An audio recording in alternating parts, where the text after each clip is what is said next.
Hey,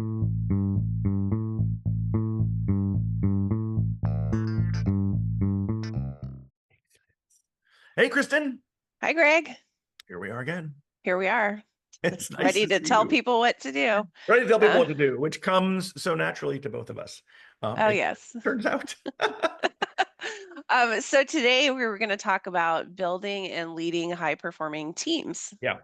And which this, I know is a favorite topic of yours. it is a favorite topic of mine. And I feel like this is probably going to be a more than one episode, which is fine because I Yeah. think we both have a lot to say about this. But so for me, I always do this thing, right? When I think of building and managing high performance teams, there are three variables in that sentence. There's the building, hmm there's the managing, and there's whatever the definition of high performance is.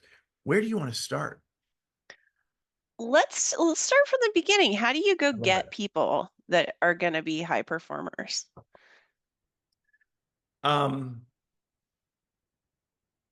in the I, what I so when I review resumes and when I do interviews hmm and when I have talked to people, the the things that come through that catch my attention and get to high performance are versions of creativity and innovation. And so hmm one of my favorite moments in an interview with a candidate is to surprise the candidate, right? So ask a question about something and watch how they respond um when they didn't prepare an answer. And Yeah. because there's that moment of, oh, that's an interesting question. And then you get to sort of see how they sort through that and whether they can come up with something innovative. When a candidate is, maybe it because of nervousness, or maybe because of any number of other reasons. When a someone in an interview can't be in that sort of uncertain space and adapt, that's an indication that we're not going to get to something that's high performance. Now, that's perhaps unfair, and the pressure of an interview is not the same as the pressure of a job. But that's one of the ways that I look in the interview process, for someone who's going to be part of a high performing team, is someone who's adaptable, someone who's really open to ideas, open to trying new things, open to failure. We could do a whole episode on failing fast, which I think a lot of organizations give lip service to, and fewer organizations actually give energy and accolades to. But so in building that high performance team, the first one is that I look for adaptability and flexibility and innovation. The other big one for me is humility. We talked about this a little bit as a leader, but hmm if someone's ego gets in the way of them collaborating and learning, Yeah. they while they might be a high performance individual with a huge bulky ego, we can have that conversation a different day.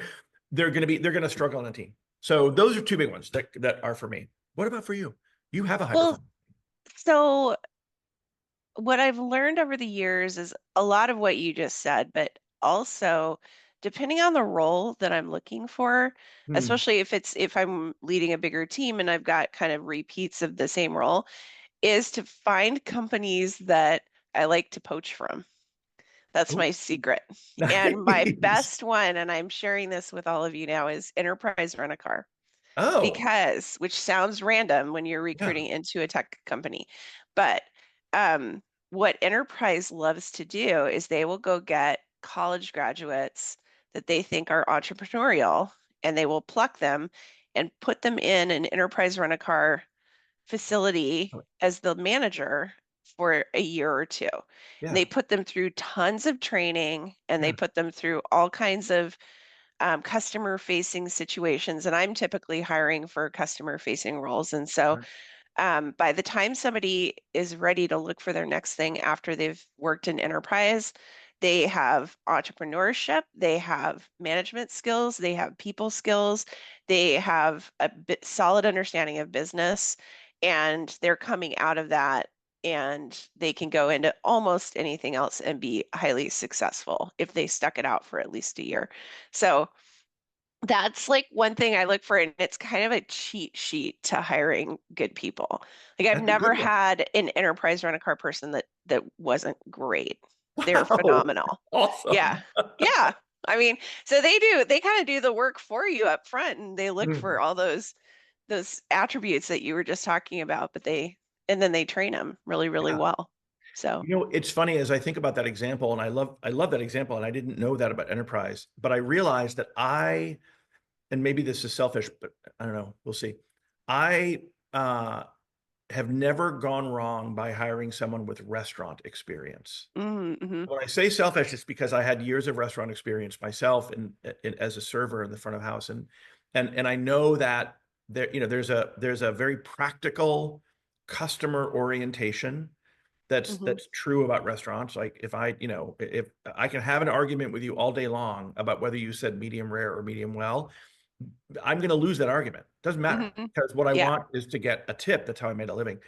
And so there's a very practical customer appreciation. You learn to deal with emergencies and volume that's unexpected.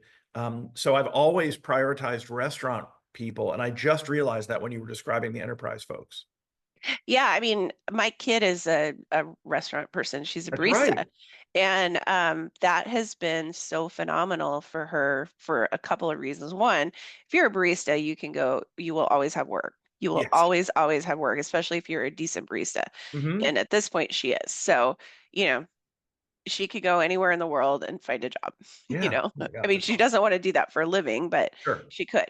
And then the other thing is exactly what you described, customer service, Yeah. handling rushes, Yeah. handling unexpected things happening during the day. I mean, at one point, something caught on fire in one of their coffee kiosks. I'm like, how does a coffee kiosk catch on Yeah. fire? What's Like, flammable there? I don't even know. it happened, so they had to, but it was when she was working for a Starbucks that was inside of a grocery store. And Hmm. so for the couple of weeks it took to repair the kiosk, they all had to be baggers for a week. Oh. And so a couple weeks. So they did that. So she got really good experience learning how to bag groceries. And now when I go to Trader Joe's with her, my groceries get bagged nicely. So because I'm not doing it.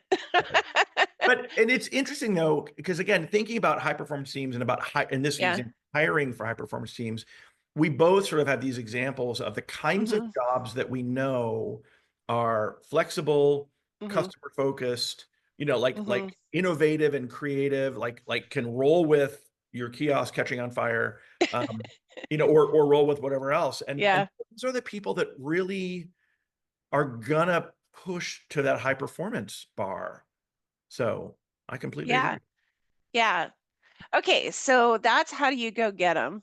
Yep. And then let's say How do you've you got manage it? them. How do you make them Yeah. high performance? Oh my gosh. Um, I will say for me, the answer is easy in as I describe it, and really difficult in as when I've been a leader. Get out of their way. Hmm. So, and what I mean is, I've had so many people who were high performance employees on my team that they had an idea that wasn't my idea, or they wanted to go about it in a way that wasn't I didn't want them to go about it. And in some cases, like I could see the thing that they're going to try is not going to work. I've had lots of conversations with senior leaders where I said some version of, look, my team is trying something new. I don't know how well it's going to turn out, but I want you to know here's my plan for mitigation if it Hmm. doesn't work out. Like I'm going to work a weekend or whatever the answer is. Because if I limit their ability to try something new, if I don't really celebrate their innovation, they're not going to keep doing it. And so that's Yeah. one of the toughest lessons that I learned. And when I coach leaders now and talk to them about getting out of people's way, especially for newer leaders, the answer often is, "Yeah, I don't have time to let someone else learn how to do it as well as I do." And my answer is, then you shouldn't be a people leader. If Yeah. if you really don't have the time and bandwidth to build skill on your team so that you are more scalable, then you're not going to be successful. So for me, the biggest one, and also simultaneously the scariest one, is get out of their way. Yeah. I think with that though, in my experience, you want to have some guardrails around it, right? Like Absolutely. there Yes. should be like it can't just be a free for all. It Yeah, has to right. be, like, okay, inside of the KPIs that we're as a team shooting for, Yep. go for it. Yes, try yes, things, fail. It's okay to fail. it is. Don't not all the time, but Right. sometimes it's okay Yeah, to fail. And people get really freaked out about that, especially high performers, because they're agreed. used to being successful at everything. Yeah. And so I think having KPIs though, or having goals that you've given your team is a big piece of high performance. You wrote a whole book on this, Greg, I did. I did. I have a lot of feelings about So KPIs. And what share well, you should share what is your book in case someone yeah, wants to go the book look is for called that. Measuring Success: A Practical Guide to KPIs. And Okay. my approach to the book was, and my belief in this is still, that KPIs, key performance indicators, get overcomplicated. That people focus on the math, if there Hmm. even is math, and very often there isn't, but they focus on the math or the complication or the SQL queries or the database or whatever. Those are very often an important part, but really the most important part is the alignment between how you define success, like whatever you're measuring, measuring Hmm. success, whatever your measure is, and the thing that you're using to prove or disprove that, the thing that you're counting. And so I'm very proud of the book. It did exactly what I wanted to do. And it's exactly what you're describing. Hmm. If that high performance person, if we've got a goal, if we've got a customer satisfaction goal that we're trying to solve. So when a team I was on just a few years ago, when I came onto the team, customer satisfaction was, in the way that we measured it, was in the mid 60s. So Hmm. 65% of customers were satisfied with their interactions. That's a terrible, terrible number for customer satisfaction. Yeah. Everyone agreed.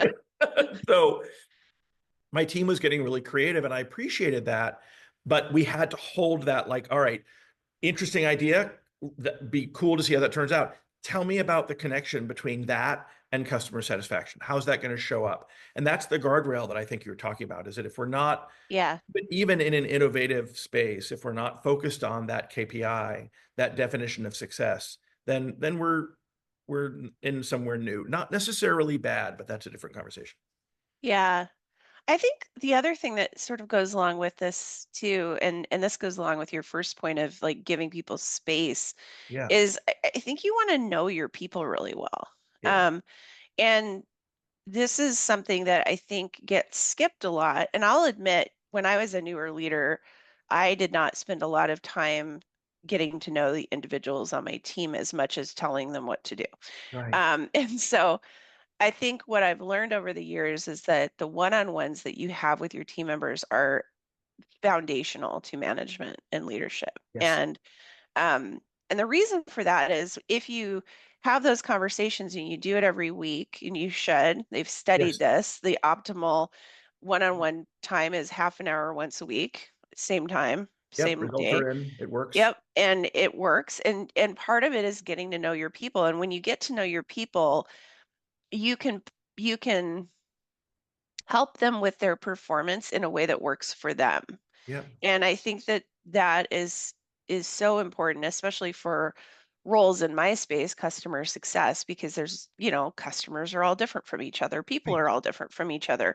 You've got to be able to really, create performance in a way that works for the person and also works for the customers. And so if you don't know your people well enough to know what their strengths are or where their interests lie, it's going to be really hard to get them to dial in enough to be high performers. Yeah. I think that's such a great point. And one of the things you said in there was knowing your people well enough to know their strengths and their interests. And we've all seen, and perhaps been, I know I have, the person who's kind of going through the motions, Hmm. dialing it in, whatever the metaphor is, for not being fully engaged. And so, when anyone on a team is not engaged, that is the opposite of high performance. That's like, meeting the minimum expectation so you don't get called out.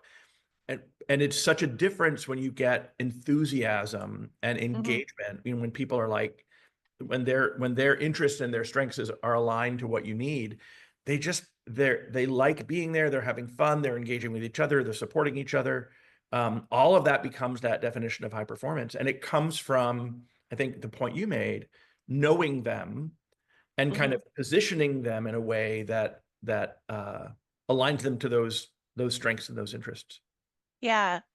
Yeah. And, you know, I don't know about you, but I've observed over the time that I've been working with leaders that have worked for me that some leaders are a little bit afraid to have high performers Oh yeah. because they get worried that if somebody's too high of a performer, that they'll leave.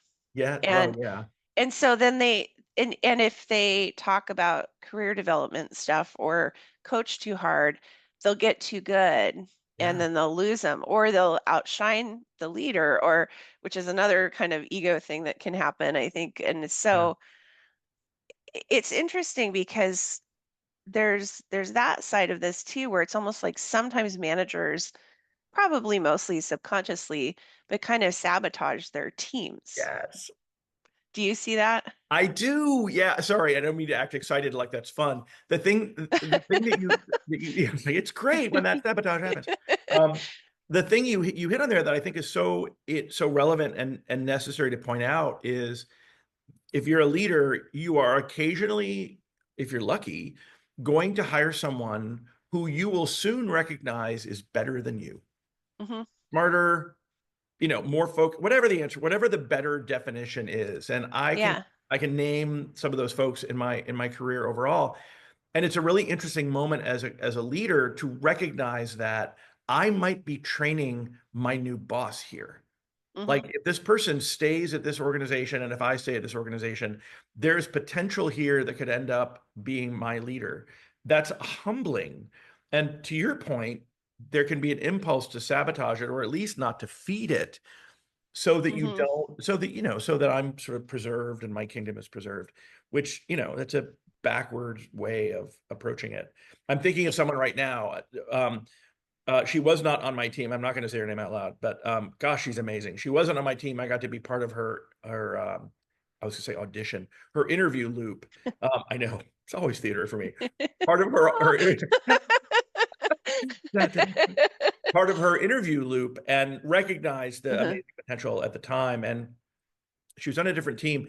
She accelerated as expected. She went from kind of entry level program manager to product management in Hmm. just a few years, and now is actually at one of the top five tech companies in the world in product management. And she's just defining the world in new ways. And I so remember that interview and thinking, oh yeah, if she was on my team, I think I'd be working for her soon.